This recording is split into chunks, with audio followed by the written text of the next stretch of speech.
본문 말씀으로 복음으로 다음 세대를 세우는 교회라는 말씀으로 나누기로 합니다. 주일학교 1박 2일을 진행 중이고 일찍 잔 친구들이 한 12시 정도 잔 것 같고요. 1시, 2시, 3시 그렇게 잤던 것 같습니다. 식사 준비 및 뒷정리로 섬겨주신 또 구봉길 권사님, 고등부를 섬기게 되는 권주원 형제, 주일학교 교사로서 처음부터 책임지고 1박 2일 동안 끝까지 섬겨준 우리 권주영 자매, 동해 번쩍 서해 번쩍 이수경 자매, 보이지 않는 곳에서 사역자들의 손길까지 우리 아이들이 행복하고 감사한 1박 2일을 보냈습니다. 이 즐거운 시간들이 있지만 우리 교회가 해야 할 사명은 분명합니다. 바로 예수 그리스도의 죽으심과 부활하심을 증거하는 것입니다. 우리가 사랑하고 마음을 쓰고 재정을 쓰면서 우리 주일학교 친구들을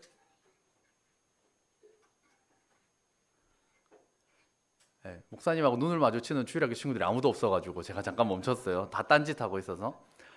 우리 목사님, 사모님, 선생님들이 우리 주일학교 친구들을 마음과 힘과 정성을 다해 섬기는 이유는 나를 만나주신 그 예수님을 우리 친구들도 믿으면 좋겠다 하는 마음에서 전하는 거예요.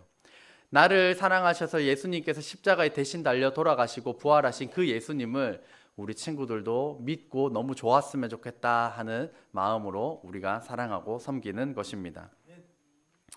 음식점에 가면 음식이 있고 학교에 가면 교과 과목을 배우는 것처럼 교회에는 예수 그리스도의 죽으심과 부활하심, 그 구원의 복음을 배우고 가르치고 전하는 곳입니다.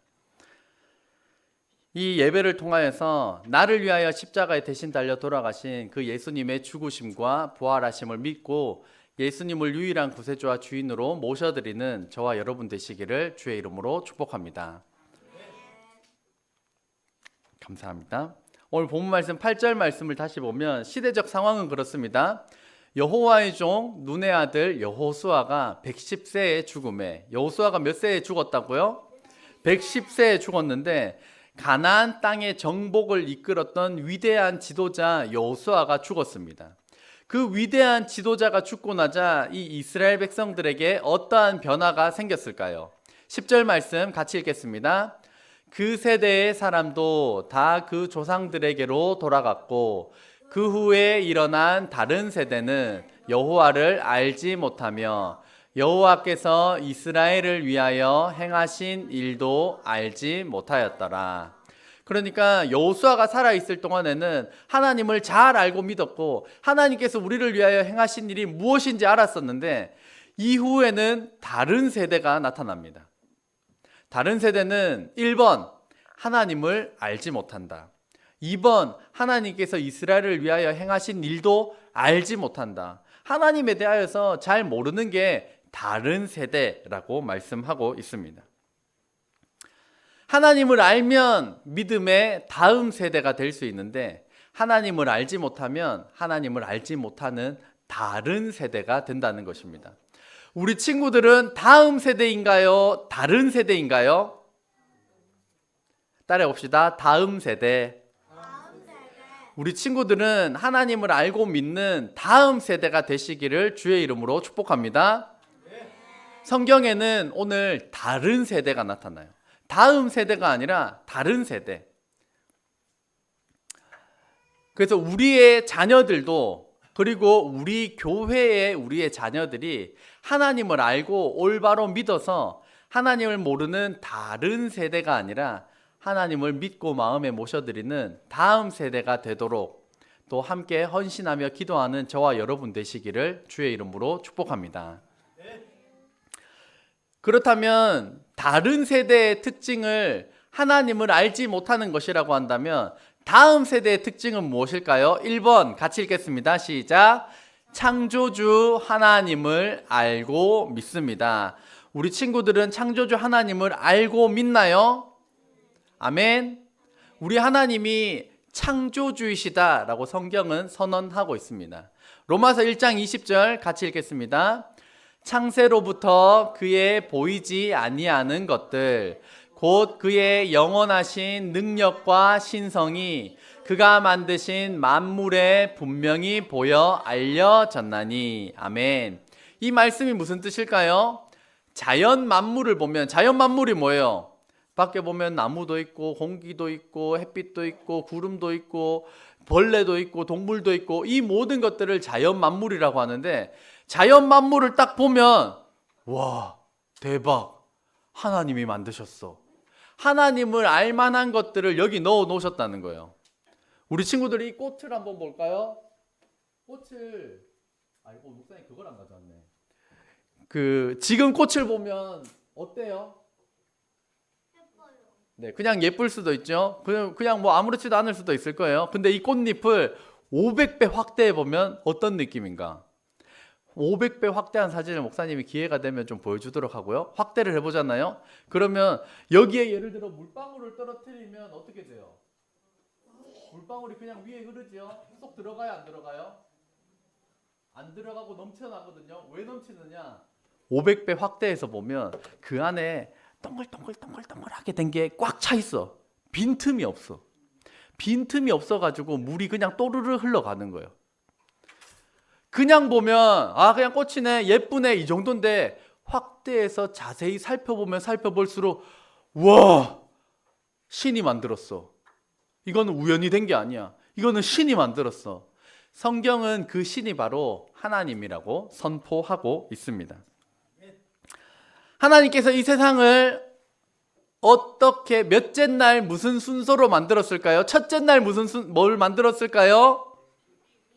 자, 그림을, 첫째 날, 둘째 날, 셋째 날, 여섯째 날을 통하여서 하나님께서 이 세상을 창조하셨는데요. 힌트를 먼저 주면, 첫째 날은 빛, 둘째 날은 물, 셋째 날은 땅과 식물이에요. 땅과 식물. 그래서 그 다음 넷째 날은 뭘까요? 네, 맞아요. 해와 달과 별. 그리고 다섯째 날은 새와 물고기. 여섯째 날은 육지동물과 사람을 만드셨어요. 이것의 힌트는 뭐냐? 왼쪽 그림대로 그 공간을 넷째, 다섯째, 여섯째 날 채우셨다는 거거든요. 그래서 우리는 무엇을 외우면 될까요? 따라해 봅시다. 빗물, 땅. 빗물, 땅과 식물. 빗물, 땅만 외우면 그 다음 넷째, 다섯째, 여섯째 날은 우리가 외우기 쉽습니다. 그래서 합치면 그림이 비슷하죠. 그래서 빛, 물, 땅과 식물, 해와 달과 별, 새와 물고기, 육지동물과 사람의 순으로 하나님께서 만드셨다라고 말씀하고 있습니다. 이 자연은 대충 보면 그냥 된 것 같은데 자세히 들여다보면 볼수록 와, 여기 신이 만들지 않고서는 이렇게 될 수가 없다라고 느낄 수가 있다는 것입니다. 우리 친구들, 살아있는 코끼리를 만들 수 있는 사람? 살아있는 코끼리는 좀 너무 큰 것 같으면 살아있는 강아지, 살아있는 개미 만들 수 있을까요? 살아있는 개미? 이거 뭐예요? 살아있는 모기는 만들 수 있을까? 진짜 하찮아 보이는 모기? 지난번에도 보여드린 적이 있지만 목사님이 그 모기를 100배, 500배 확대한 사진을 또 가지고 왔습니다. 눈이 엄청 많죠. 이거를 혼눈이라고 하나요? 겹눈이라고 하나요? 혹시 환공포증이 있으신 분들은 죄송합니다. 그래서 모기 눈이 이렇게 된 줄 알았어요? 몰랐어요? 아는 친구들도 있었어요. 이거 화면을 끄면 더 멋지게 보이긴 하는데 모기. 그래서 확대하니까 굉장히 놀랍죠. 우리 어떻게 해요? 웽 하면 으아차 해가지고 그냥 이러고 마는 건데, 확대해서 보면 모기를 살아있는 사람이 도저히 만들 수가 없어. 사람이 만든 거는 확대하면 확대할수록 투박하거든요. 그래서 제가 아까 사진 가져갔나요? 이게 조금 더 확대한 거, 모기 눈, 저기 모기 저렇게 털로 덮여 있는 거 알고 있었어요? 모기 막 저렇게 털이 많습니다. 저 앞에 더듬이도 있고. 이걸 확대해 보면 사람이 만든 것을 확대하면 확대할수록 투박해요. 이게 뭘까요? 바늘 귀에 실 꽂아 놓은 거야. 바늘 귀에 실을 꽂아 놨는데 확대하면 확대할수록 좀 어때 보여? 이거는 좀 투박해 보여. 확대하면 확대할수록 사람이 만든 것은 조금 투박해 보이거든요. 근데 하나님께서 만드신 이 모기 한번 보세요. 아까 모기 눈 봤죠? 요게 더듬이, 이게 비늘로 덮여 있는 모기의 날개래요. 그래서 다른 것들과 달리 모기는 날아다닐 때 무슨 소리가 나요? 에엥 막 이런 소리가 나. 그게 날개에 달려 있는 비늘 때문이라고요. 그리고 우리를 맨날 공격하는 거, 이게 입, 모기의 입. 모기의 입 봤어요? 이거는 모기 발톱. 그래서 사람이 만든 것은 확대하면 확대할수록 투박하지만 하나님께서 만드신 것은 확대하면 확대할수록 경이롭다, 놀랍다. 앞으로 모기 함부로 죽이지 마시길 바랍니다. 이렇게 놀라운 모기 피하고 막 이렇게 찬송할 필요는 없지만 하나님께서 만드신 모든 것들은 경이롭고 놀랍습니다. 그래서 이게 제가 이 모기 연구하시는 분 들어보니까 이게 모기의 아랫입술과 윗입술이라고 하더라고요. 그래서 모기에게도 아랫입술과 윗입술이 있구나. 그 앞에 나와가지고 이제 뭐 찢어가지고 막 하는 그런 고도의 기술이 모기에 있구나. 뭐 이런 것들을 봤습니다. 그래서 자연인 만물이라고 하는 것은 대충 보면 그냥 구름, 그냥 나무, 그냥 벌레 아무것도 아닌 것 같지만 자세히 들여다면 들여다볼수록 와, 이거는 저절로 우연히 된 게 아니야. 이거는 신이 있어. 신이 만들었어. 라고 알 수밖에 없다고 하나님께서 만들었다고 말씀하고 있습니다. 그래서 자연 만물은 창조주가 계시다는 명확한 증거입니다.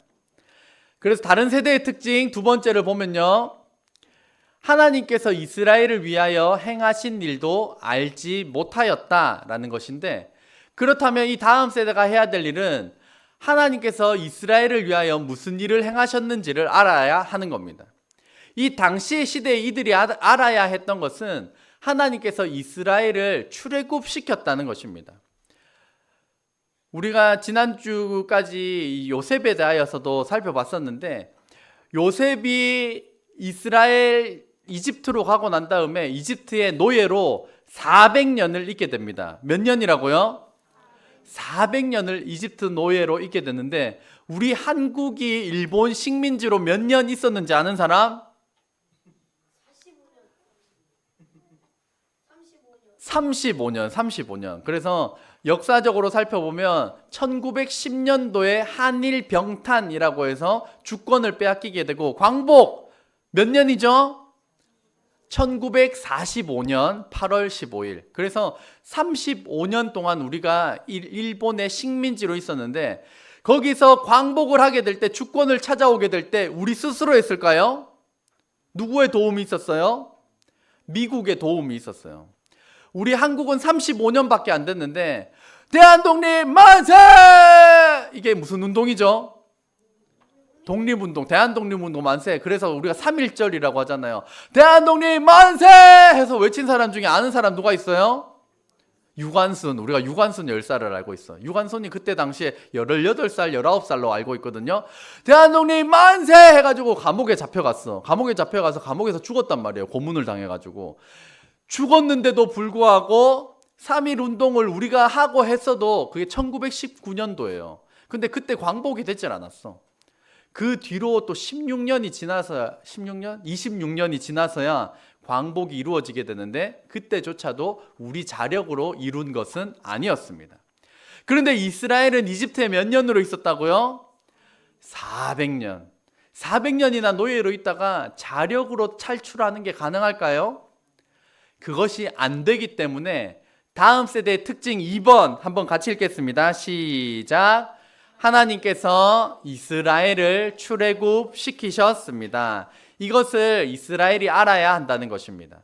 그렇다면 우리가 알아야 하는 것은 무엇일까요? 우리 다음 세대가 하나님께서 저와 여러분을 위하여서 행하신 일, 무엇을 알아야 할까요? 다음 세대 특징 2번 같이 읽겠습니다. 시작. 예수님께서 우리 대신 십자가에 달려 죽으시고 부활하심을 믿습니다. 그래서 우리가 하나님께서 우리를 위하여 행하신 일이 무엇인가 라고 했을 때 가장 중요한 것, 예수 그리스도께서 우리 죄를 용서하시기 위하여서 십자가에 대신 달려 죽으시고 부활하셨음을 믿어야 한다는 것입니다. 우리 주일학교 친구들 아멘? 우리 주일학교 친구들 똑바로 앉아볼까요? 네. 다리도 똑바로, 자세도 똑바로, 장난치고 있는 것도 치우고. 왜 우리가 예수님을 믿고 죄로부터 구원받아야 하는가? 성경은 이렇게 말씀합니다. 로마서 3장 23절 앞에 보고 같이 읽겠습니다. 시작. 모든 사람이 죄를 범하였음에 하나님의 영광에 이르지 못하더니. 어떤 사람이 죄를 범했어요? 모든 사람. 우리 주일학교 친구들 따라해 봅시다. 모든 사람. 전 죄인 아닌데요. 전 잘못한 거 없는데요. 근데 성경은 우리를 향하여서 모든 사람이 죄를 범하였다라고 말씀하고 있습니다. 왜 우리가 죄인일까요? 성경의 원어를 살펴보면 하마르티아라는 것이 나오는데, 하마르티아가 무슨 뜻이에요? 시작. 관역을 벗어나다. 활을 쏘면 관역에 맞춰야 되는데 관역을 벗어난 것이 하마르티아 죄다라는 거예요. 그래서 이것을 조금 우리가 알기 쉽게 의역을 하자면 하나님으로부터 벗어났다. 하나님으로부터 벗어났다라는 것이 죄가 된다는 것이에요. 이것을 관계적인 개념으로 해석을 하자면 제일 밑에 부분 같이 읽겠습니다. 시작. 하나님과 아무런 관계가 없다. 하나님과 아무런 관계 없이 살아가는 것, 그것이 죄라는 거예요. 하나님과 아무런 관계 없이 살아가는 것, 하나님이 있는지 없는지도 난 잘 모르겠고 내가 하나님을 믿노라 하면서도 나는 아무런 하나님과 아무런 관계가 없다. 그것이 하나님께서 죄다라고 말씀하신다는 겁니다. 우리 친구들 하나님을 믿습니까? 하나님을 믿는다면 하나님과 긴밀한 관계, 가까운 관계를 누리며 살아가는 우리 저와 여러분 되시기를 주의 이름으로 축복합니다. 그래서 하나님 없는 것처럼 살면 안 되고 하나님을 믿노라 하면서 하나님과 전혀 관계없는 삶을 사는 것이 아니라 하나님의 말씀대로 순종하며 따라가는 저와 여러분 되시기를 주의 이름으로 축복합니다. 우리가 구원받는 방법은 무엇일까요? 요한복음 1장 12절 같이 읽겠습니다. 시작. 영접하는 자, 곧 그 이름을 믿는 자들에게는 하나님의 자녀가 되는 권세를 주셨으니. 영접하다라는 것은 내 마음속에 모셔드린다 이런 뜻이에요. 그래서 우리는 예수님을 우리 마음속에 모셔드리는데 우리는 이렇게 고백합니다. 가운데 부분 예수님을 앞에 보고 시작. 예수님을 구세주와 주인으로 영접합니다. 구세주는 무슨 뜻인가? 죄로부터 건지시는 분이다. 나의 죄를 씻을 수 있는 분이 예수님밖에 없다라는 것이고, 주인은 내 인생의 주인으로 예수님을 모셔드립니다 라는 뜻입니다. 그래서 예수님 믿는 사람들은 내 마음대로 살 거예요. 내가 하고 싶은 대로 할 거예요. 내 인생의 주인은 나예요 라고 주장하지 않고 예수님께서 내 인생의 주인이십니다. 예수님의 말씀대로 살겠습니다. 그렇게 고백하며 그 따라가는 삶이 바로 그리스도인입니다. 단번에 되는 것은 아니겠지만 말씀에 점진적으로 순종해 나아가는 저와 여러분 되시기를 주의 이름으로 축복합니다. 마지막 세 번째, 다른 세대의 특징을 보면 이스라엘 자손이 여호와의 목전에 악을 행하여 바알들을 섬기며 애굽 땅에서 그들을 인도하여 내신 그들의 조상들의 하나님 여호와를 버리고 다른 신들, 곧 그들의 주위에 있는 백성의 신들을 따라 그들에게 절하여 여호와를 진노하시게 하였으되. 그래서 다른 세대의 특징 3번 앞에 보고 우리 자세를 똑바로 한번 해볼까요? 앞에 보고 시작. 하나님을 버리고 다른 신들을 따르며 절하였다. 그래서 다른 세대의 특징은 다른 신을 따르며 절하였다라는 것이라면 우리가 해야 할 다음 세대의 특징 3번 같이 읽겠습니다. 하나님만을 믿고 따르며 예배 드립니다. 그래서 우리는 하나님만을 믿고 따르며 절하며 예배 드리는 거예요. 다른 신들을 섬기는 것 잘못되었고 우리 조상님을 섬기는 것도 성경에는 잘못되었다라고 말씀하고 있어요.